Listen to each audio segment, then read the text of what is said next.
Hi there everybody. I wanted to take this time to demonstrate in Photoshop how to do all the steps of post-processing, or at least show them to you.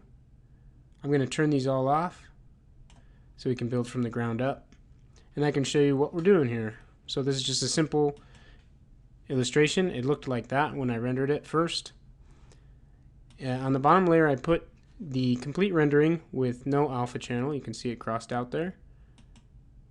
And then I ended up covering it up with a sky. I took levels and lightened up that sky. I did an overlay. You can see this is set to overlay, 62 opacity, of just a big airbrush of yellow to make it look like the sunlight's coming from that side and brighten up the sky over there. Then a color balance, levels, and let me apologize now for how unorganized my Photoshop file is, but that's okay. You'll still be able to see what's going on here. And then we start adding in trees. If we look in this group, you'll see that there's the tree, and then there's just a simple hue saturation on it. And sometimes there's other things like overlays on it to make it look like the sun's coming from this direction, but with this particular tree it's in shadow, so we don't need that. Adding in a little background from Google Earth. Pretty crappy image, so I have to hide that quite a bit later on, so you'll see. So I'm just going to keep building from the ground up here. Looks like I put a different tree on top of it. Got a little sloppy there. Okay, now they're rendering again with the alpha channel applied so that it's still looking through to the sky. Now you can see my Google Earth back behind there. Then I rendered again with changes and changes again. And you can see it's applying directly to the one below it. It doesn't have to be like that. I could turn these off and make it so that this is more like that. But that's not the way I set this up.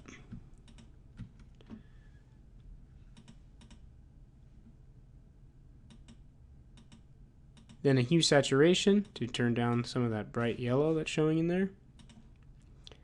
And let's just keep going here. You can see what's going on here. These are just overlays in the window of images of storefronts. Oops.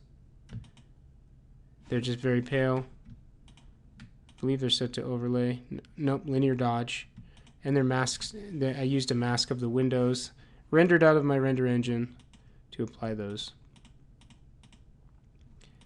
Okay, more region renders to fix things. More storefronts, more interior stuff. See, when you have that mask of those windows, it's real nice because you can easily apply interior stuff. And as you know, if you work in 3D, it's super hard to, well, it's super time consuming to make all that stuff. It's much easier to just apply it here. Here's a layer I have no idea what it's doing. If I was a little more organized, then I would, this would be a lot nicer. Okay, more trees. Hue saturation on those trees. Add in some more Google Earth. We're still going here. That appears to be doing nothing. That one I don't think I want on, or that one. Some of the stuff, okay, so this one is another overlay, kind of making that look bright over there. And it looks real messy over there, but eventually it'll get cleaned up. Here's a picture of a street that I just overlaid over the whole thing because it didn't come out great out of the render. There's the mask for it. And if you look at just the street, there it is. That's just overlaying right onto my render. Take a hue saturation and lighten it up so it blends better. And then a curves to make some more contrast in there, show some of that gravel. This is set to multiply.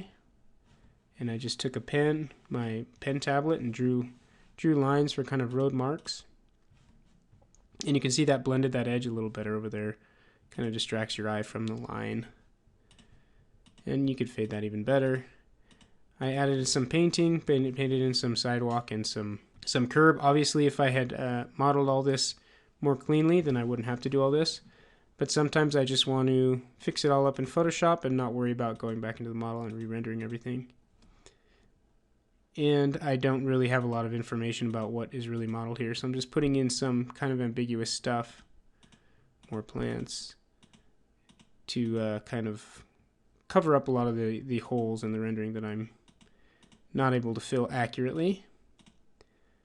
Start adding people in, and then have these levels only affecting the layer below. Trees, trees, more trees, plants, plants, plants. Can you notice I'm grouping these all together and then just masking the entire group like that? It's kind of easy. There's all the plants. They're actually collapsed onto one layer, which is fine.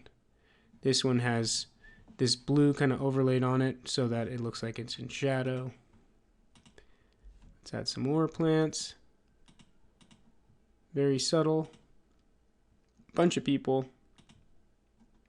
More plants. Now, I feel bad for the person that ever has to go in here after me and fix all this stuff if there's any mistakes. But fortunately, I can find my way around. This layer is just turning down the pinkness of this lady's shoes here, if you watch. Just a simple little mask like that. Those road marks I didn't end up using. Let's see, more yellow overlay to look like sunlight. And then it looks like a light color overlay to lighten up that road some more.